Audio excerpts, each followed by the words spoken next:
And gentlemen, my name is CSP Annie Iniedu ANIPR. I am the first public relations officer in Nigerian Police Force Headquarters, Abuja. I welcome you to today's parade and press briefing at the Nigerian Police Force FID Special Tactical Squad Base, Force Headquarters, Abuja.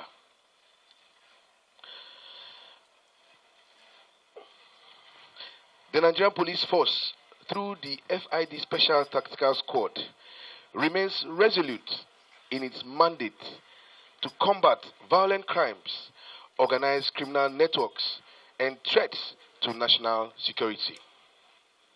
In line with the directives of the 23rd Indigenous Inspector General of Police, IGP Olatunji Rilwan Disu, PSC Daga, NPM, to ensure a safer and secure Nigeria.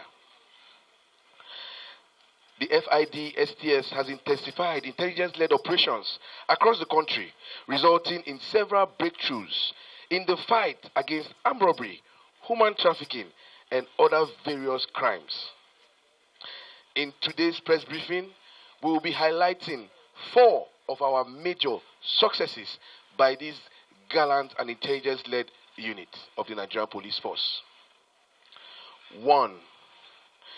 Criminal conspiracy, human trafficking, and arrest of an organ harvesting syndicate.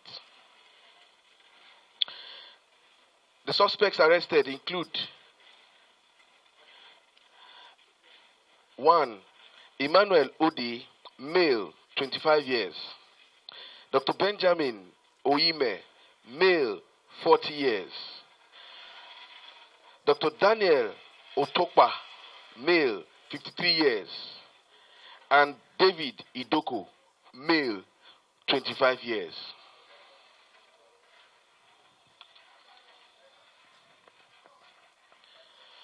Exhibits recovered include clothes and personal designer items bought with the proceeds of crime.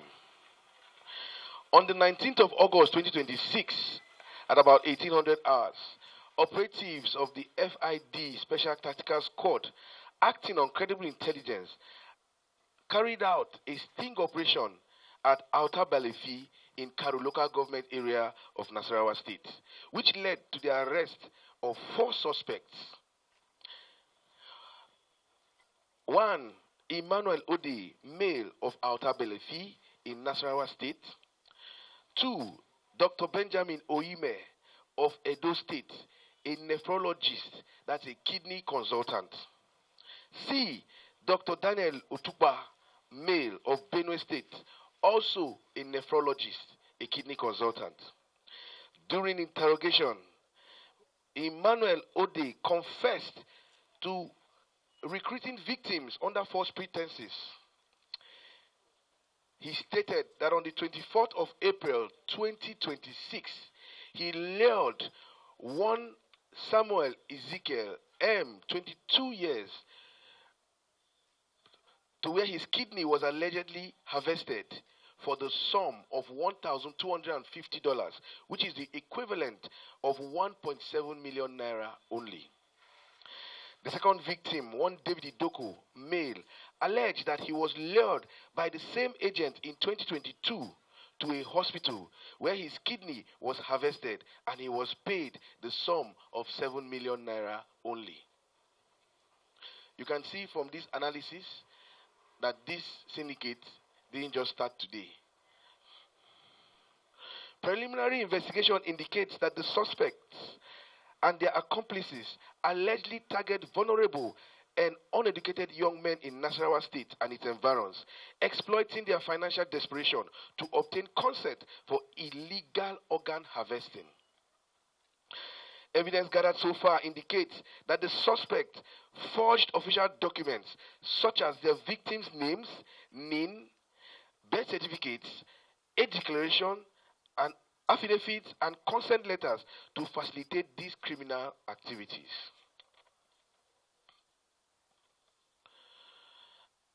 Efforts are ongoing by operatives of the FIDSTS to apprehend other fleeing suspects concerned and connected with this syndicate.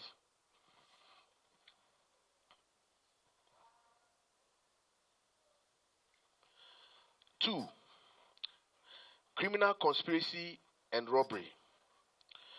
Suspects arrested.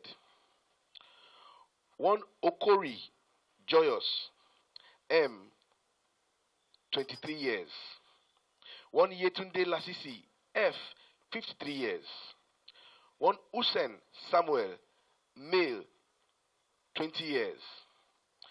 One Usen Wisdom, male, 25 years. One Kadri Uluwadari, male, 56 years. Exhibits recovered: 81 smart mobile phones and 196 units of mobile phone chargers.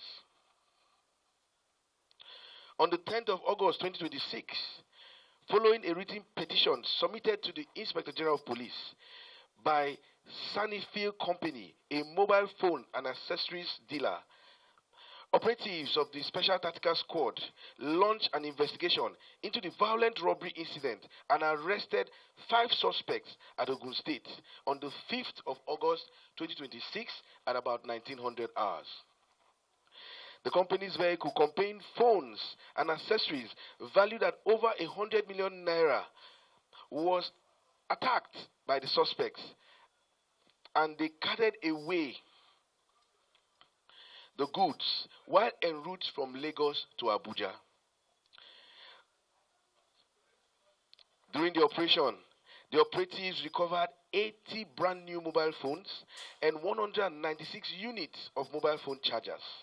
The suspects are currently in custody, and efforts are ongoing to apprehend other fleeing members of the gang and to recover the remaining stolen items. 3. Being in possession of hard drugs. Suspect arrested: 1 Onyebuchi Ononiwu, male, 53 years. Exhibits recovered: 120 wraps of Colorado, weighing more than 80 kilograms, worth several millions of naira. The facts of the case are thus. On the 16th of July 2026, operatives of the Special Tactical Squad acting on actionable intelligence intercepted 1 Onyebuchi Ononiwu, M, 53 years. Onyebuchi Ononiwu is a driver with a known transport company in Abuja, presently located at Utako. During the operation, operatives recovered 120 wraps of Colos, also known as Colorado. Now, if you know anything about hard drugs, you would know that one of the most prevalent and dangerous hard drugs exposed to our youth today is this Colorado. The effects are dangerous and destructive.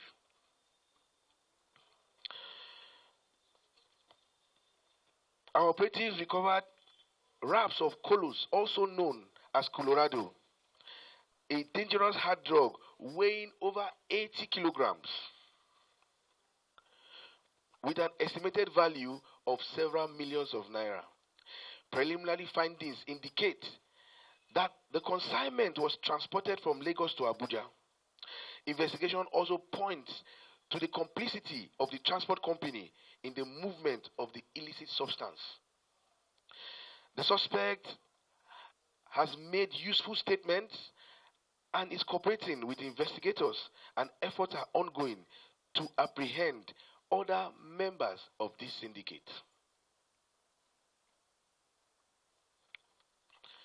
And last but not the least, number 4, criminal conspiracy, arrest of notorious armed robbery gangs and car snatching. Suspects arrested: 1 Ahmed Saidu, aka Diamond M; 1 Alex Gabriel, aka Junior; and 1 Ahmed Mahudu M. Exhibits recovered: 1 red Toyota Corolla and 1 army color Golf 3 saloon vehicle. The facts of the case is thus. Between 14th and 19th August 2026, operatives of the Special Tactical Squad of the Nigerian Police Force, acting on credible intelligence, carried out a coordinated operation across Kaduna State and Abuja, which led to the arrest of 3 key members of the syndicate. The suspects were arrested in connection with a series of armed robberies involving the snatching of exotic vehicles at gunpoint in Abuja and surrounding states.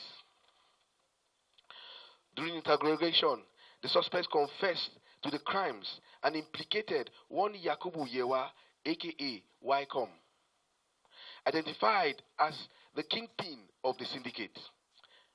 It was revealed that the kingpin is currently in custody at the Kuje Correctional Center, standing trial for several incidents and acts of armed robbery. The suspects confessed that the kingpin was responsible for coordinating and directing the armed robbery attacks, as well as the disposal of the stolen vehicles within and outside Nigeria. Efforts are ongoing to arrest other members of the gang, recover additional stolen vehicles, as well as weapons used in the commission of these crimes.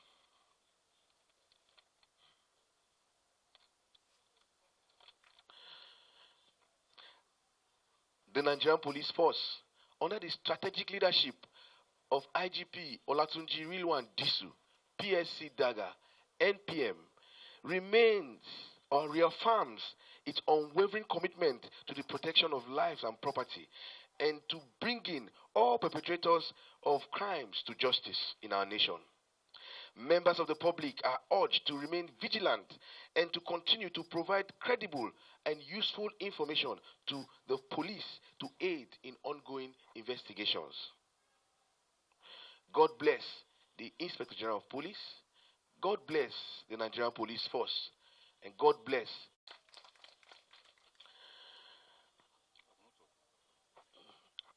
at this time, before we take you through the exhibits we have.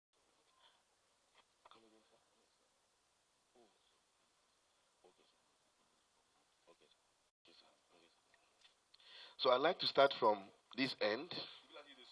Colos being brought in from Lagos to Abuja. You can see what the intention is directed towards our youth. And that is the box in which it was being transported. It was successfully transported from Lagos to Abuja, but through credible information from members of the public, our operatives were able to intercept these illegal consignments, and we are charging them to court as soon as we are done with our investigations. These items are the phones, the 80 phones recovered. We will act on them and you will get results immediately. We have recovered these units of mobile phone chargers, brand new. You can see they are still in their packs, and also phones, 80 phones, and we're still recovering more of these items. At this end, our firearms we recovered used during these operations. You can see how these criminals have access to automatic rifles. But I want to warn the Nigerian Police Force, FID STS, is on top of his game. And wherever you are, we will fish you out, and the law will take its course. Mothers and parents to ensure that their kids' activities of crime syndicates across Nigeria. Once again, and so on behalf of the Inspector General of Police, and to let you know that God bless you. One of the energizers are drugs, and Inspector General of Police, IGP Disu, Rowan Lokwa, PSC Daga, NPM ensure that all crimes, no matter, that we should go use all force. So within our network, we were able to have some actionable intelligence where a parcel that normally come from Ghana to Lagos to Abuja, where they normally ship these Colorados, these drugs, these hard drugs. And behold, this driver was arrested with those consignments. While he was trying to negotiate that with the owners still at large, while he was trying to negotiate that.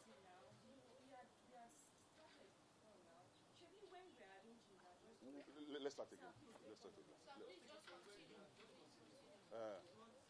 Okay. PSC, DAGA, NPM mandated us to go all out to ensure that those energizers of crimes and criminality, which is one of them, drugs, are featured.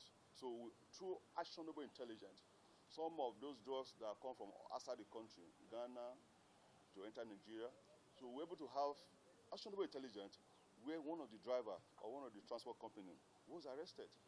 So he was trying to negotiate, even at the park, that the owner of this thing should pay him 3 million to release this type of drugs into the society. So this is the driver of the transport company. You know, transport company at Otako, where we recover all those drugs. Other suspects are still being looked for, and they will be, at the end of the investigation, they will be prosecuted. This of the transport, yes, AKC Transport. AKC Transport is the name of the transport company. AKC in Otako here. He's employed as a driver. So these are the suspects for the organ harvesting.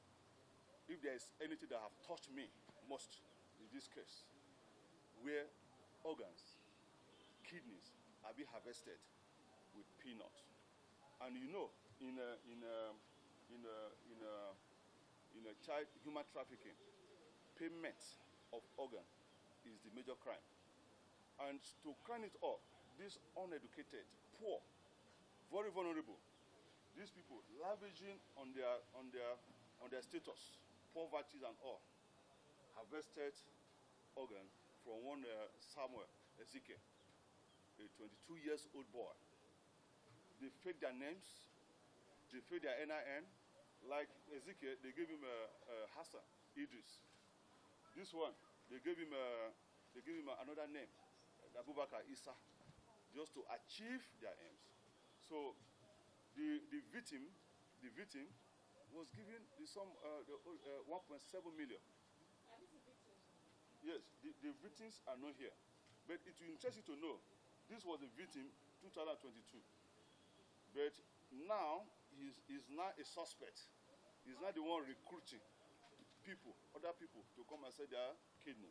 He sold his own 2022 with the sum of 7 million. If you can remove this thing, you can see that you can see his tummy where he was removed, the left side of it. He sold his kidney for the he sold his kidney for stand up. He sold his for the sum of 7 million.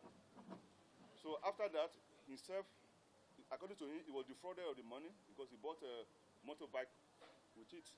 He was defrauded, and he now turned to suspect. He is the one that lured this one and the Samuel Ezekiel, who is not here, who they gave 1.7 million. And it will tell you to know too that out of the 1.7 million, they used that money to buy Android phone for the victim.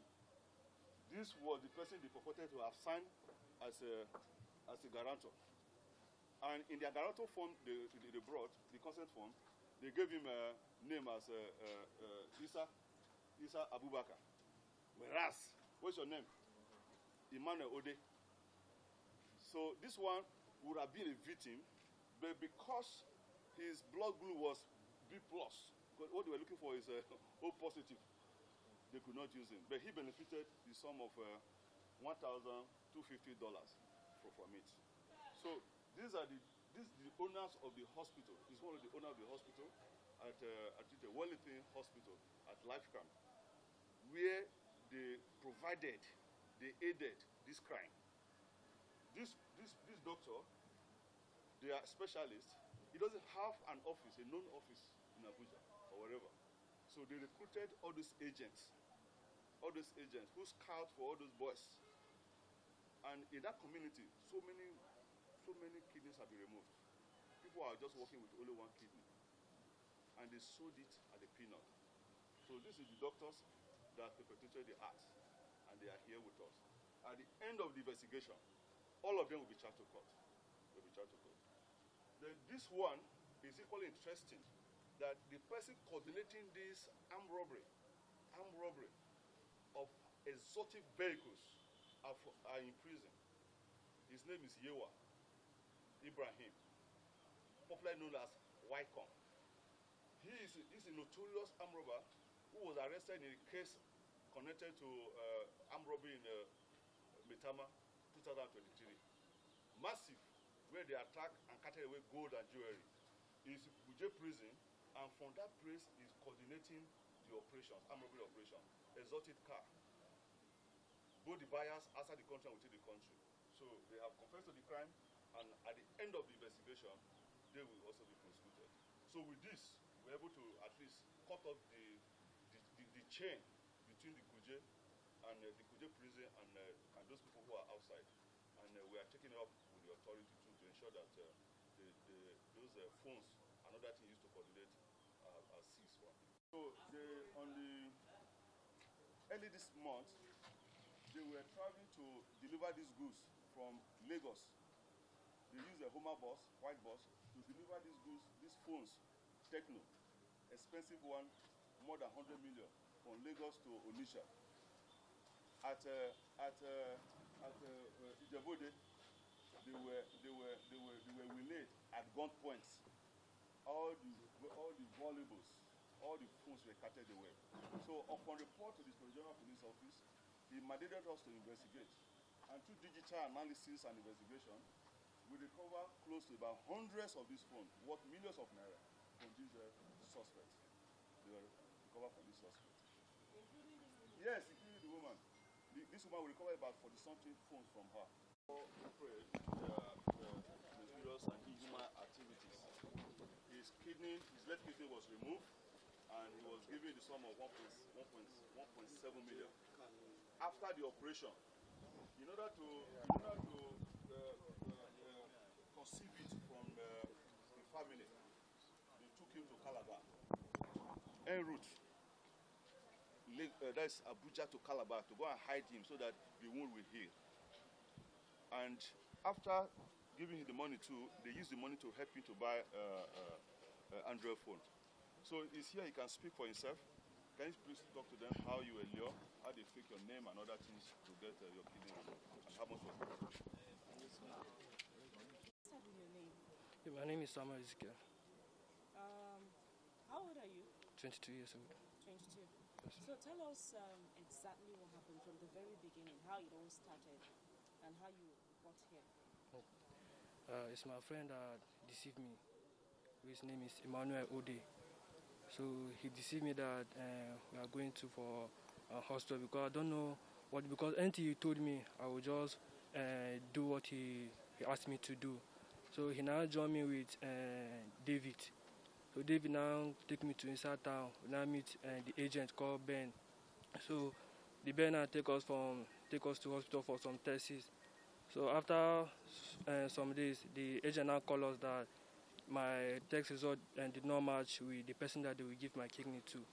So then later on, Emmanuel now called the agent. Then the agent now tell him that we should call him after 2 days. He will get back to us. So after 2 days, Emmanuel now called him again. Then he now gave me the phone that I should speak to him. So after I speak to him, then he now told us that he have gotten someone that my kidney match with him, that we should come the next day. Then Emmanuel now took me to the Ben place inside town. So after we went there, then the Ben now said that they are going to change my name, that I will be bearing Hassan Abubakar. Then from there, then they now take us to Federal High Court when they do the affidavit. Then from there, then we now went to the hospital, Wellington Clinic. Then we now sign there at the hospital.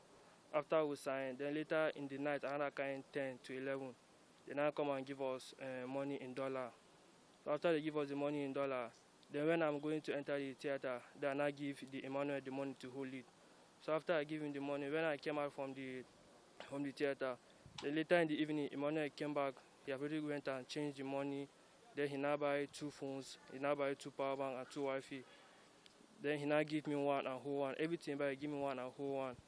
Then we spent almost 1 week in the hospital. So after they discharged us from the hospital, then they now took us. Then Emmanuel now take me to hotel for 2 days. After from the hotel, we spent 2 days. Then he now take me to his state in Cross River. We now spent almost like 3 months in Cross River. Before I now asked him where is the money, he told me that the money has finished. Then he now said that we don't have transport for coming back. Then he now collected my phone and sell it. Then that's how we have transport and come back to Abuja. So you squandered the money? Yes, ma'am. Okay, so where exactly did this happen first before they took you to Cross River? And did he tell you exactly what he was taking you for? Were you convinced or he did not tell you at all? I was convinced. You were convinced, so you were actually told that they were going to remove your kidney? He just told me that it's something that they will just come out, that there is no any issue in there, that if they come out, that I can do everything that I want to do, that I will not have any issue. Okay, so you were actually told that you were going to remove your kidney? Yes, he told me. Okay, and you consented to it? Yes, ma'am. So, where did this happen? In Wellington Life Camp. Oh, in Lifetime. When exactly did this happen? It's ending of April. April 24. Yes, ma'am. So, where's Emmanuel now? Oh, okay, this is Emmanuel that. Somebody's kidney money. Okay, where's your mother? She's there. Okay, let's. $100 with $150. So that money, you don't know the exact amount? No. Okay, all right. Thank you. My name is Juliana Abbott. Okay, and you are the mother of Samuel. Okay. So, we understand that this thing happened sometime in April. Were you aware? No. You did not know that your son was going to do this? How did you find out? I'm in shop one day. So someone called me that he heard that they removed my son's kidney. So I now called my son. I now called the senior one and asked him, I hear something like this. What is going on? He now tell me that he don't know. So later, he now tell me that the junior one tell him that Emmanuel took him to one hospital. Then I'm going to remove his kidney. So that is how I take go police station to report the matter. Oh, okay. You were the one who went to report the matter? Yeah. Okay, so that means your son did not give you any money at all for No, this? no. So, You said this happened around April, right? So this happened around April. So how long was he away from you? At what point did you realize that you had not seen your son for a long time? yes, because I was When he finished his secondary school, house with him? when he finished his secondary school, So he now came back. He was with my senior sister at our village doing his school. When he finished his school, he now come back. So that time I don't have money to send him to another school. So now pay money for this computer. You should go and learn computer. That is how he now go the father's side. So he did with the father in Autaba Lefi learning computer. So I've been joined him with one Ghana man. He's learning scribbling and pen. So that is how he left my side to Outer to learn his computer. So you stay where? At New Year. Yes. Okay, I'm Ode Emmanuel. Ode Emmanuel. Yes. Okay, so tell us, how did you get into all of this? We were coming back from a football match on Saturday when they were discussing the matter about the kidney transplant. So he took kidney selling. So and it involves money. So we took interest in it.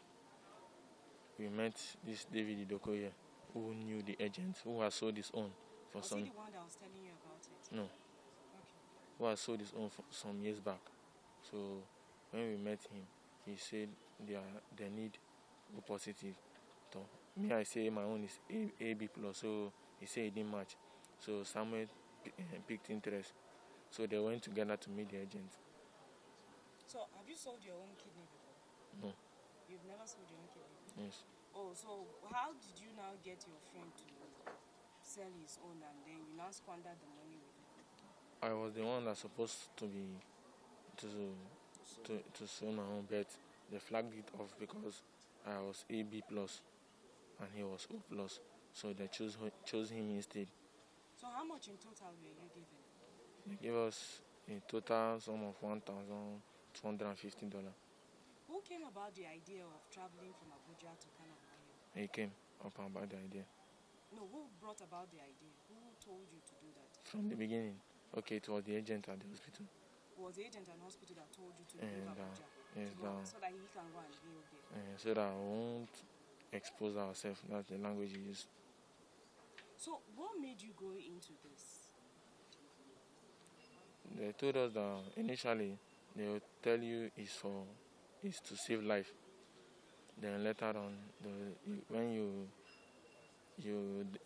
didn't agree again, they will say they will add some money to you so that you use and help yourself. So you bought the idea? Yes. So far, how much have you gotten from this business? Nothing.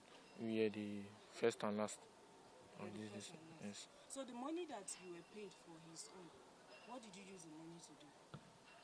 We bought phones, power banks, Wi-Fi's, palms, some jeans, and other expenses from the money. How old are you? Yeah? Okay. For the record, your name and your designation. Okay, I'm Dr. Daniel Otokba. I'm a consultant nephrologist, one of the consultant nephrologists in Wellington Clinic here in Abuja. And I'm representing the hospital, Dr. Charles Ugwanyi, who has asked me to represent him here.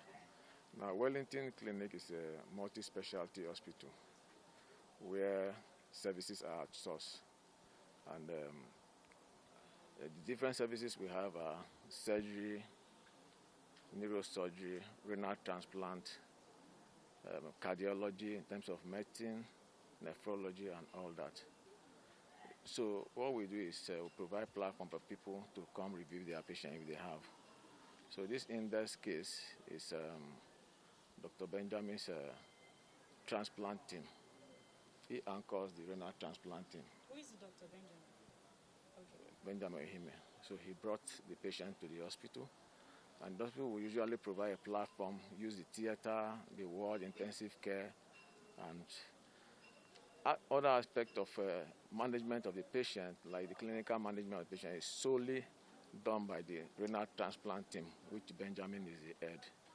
And the renal transplant team, they come with their surgeons, There are doctors, nurses, and some allied care workers. At the end of the day, they pay the hospital for the services rendered to them. So, is it legal what you have done? Is it legal? Yes, that you go to get people to come sell their kidneys to you? No. We didn't go to get people to sell their kidney to us. Like I said, Dr. Benjamin handles the renal transplant program. You understand me?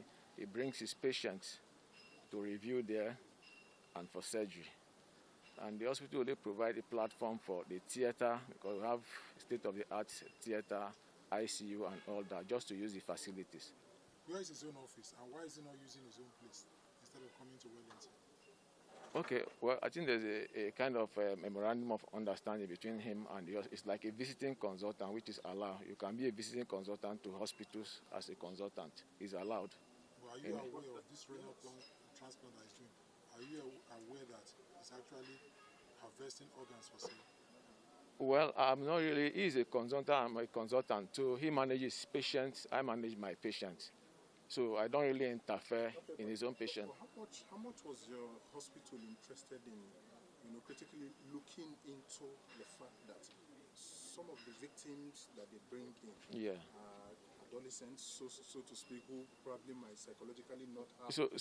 So usually he has his team and include teams of lawyers and all that, where they review patient, review document before coming to the hospital.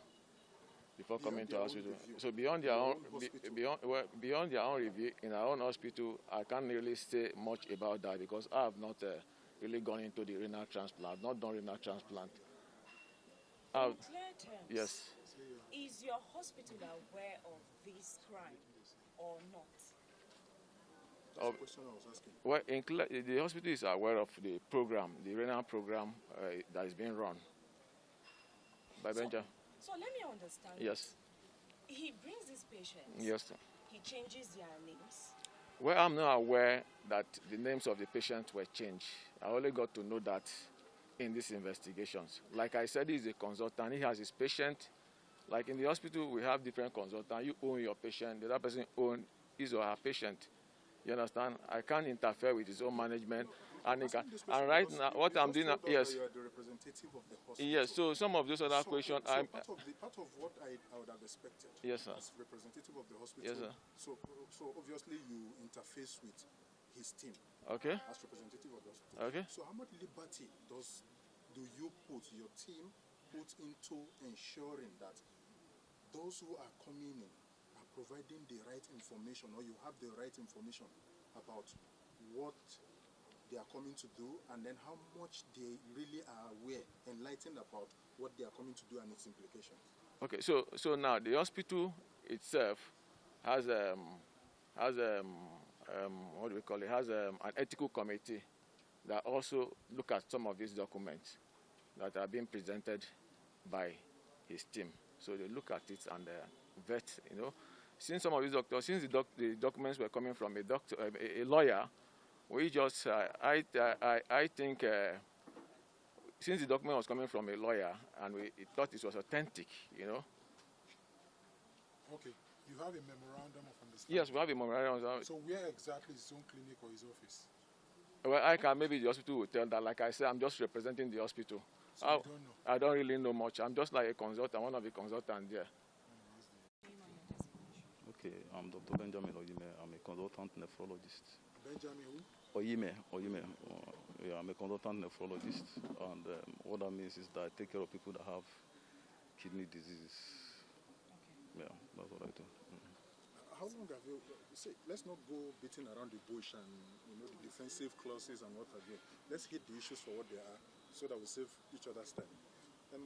Just tell us, how long have you done this?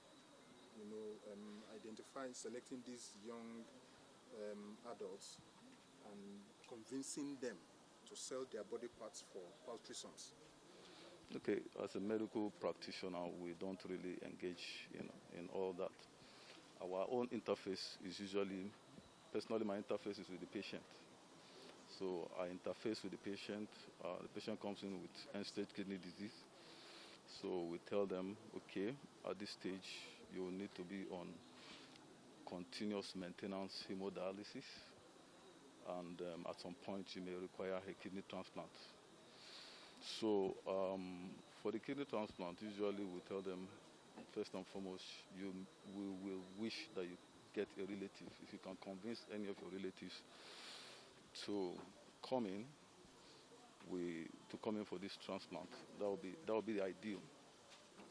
And then when it is difficult to get a relative, of course, the next thing will be for the person to outsource and look out for somebody that can assist him in donating. So this is solely the prerogative of the patient. They go out to look out for somebody that can donate for them. And when they get this person, our own is to ensure that first and foremost the person is of age, at least 18 years of age, and then the person is clinically fit. We run all the investigations that are necessary to ensure that the person is clinically fit: kidney function test, full blood count, the urine analysis, serology. We make sure that the person is hepatitis B, hepatitis C, HIV free. We run all those other tests, and then we do a CT scan to outline the vessels and ensure that this person is fit to donate. Now, when this is done, we now send the person to the legal team. The legal team will now ascertain all the documents of this individual. Of course, name identification, the age of the patient. They will also ensure that the person goes to swear an affidavit before in the High Court, and to ensure that this thing is voluntarily, and there's no coercion or there's no monetary enticement before the person is returned to the hospital, and then a date is set. And then we have a team of surgeons from different parts of the country. We have a team of nurses, team of radiologists, cardiologists, and it's a full team that now carry out this procedure on the patient. So in this case, I mean, the procedure was done, everything was carried out in accordance with the laws, and then the surgery was successful, patient was okay, and the donor after surgery was also okay. So in essence, are you saying what you're doing is not illegal? So what we're saying is that definitely we have a legal team that goes through all those processes. You know, the person must be of age. So once the person is of age and you come with a relative that also consents, then we can go ahead. We don't do anything illegal. Now, what's the level of enlightenment? What level of enlightenment does your legal team or whoever is interfacing with the donors or victims, whatever they are in this case, to make them understand that while volunteering this, if the second one left in them fails, it becomes a fatal situation for them also? So it's first and foremost is that is the essence of why we do investigations before we even start.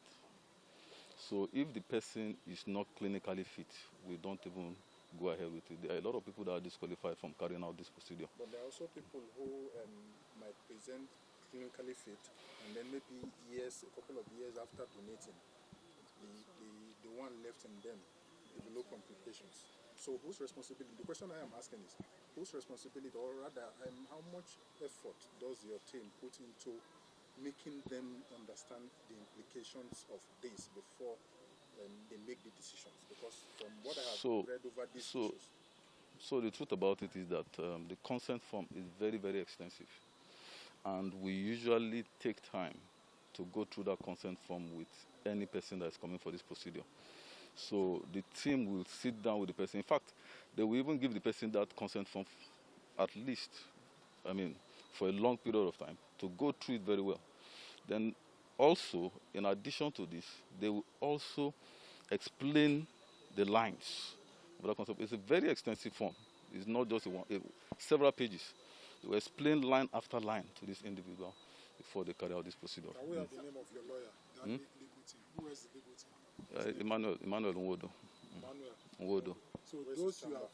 What chamber? What's the name of the chamber? It's Emmanuel Nwodo and Emmanuel Nwodo Chambers.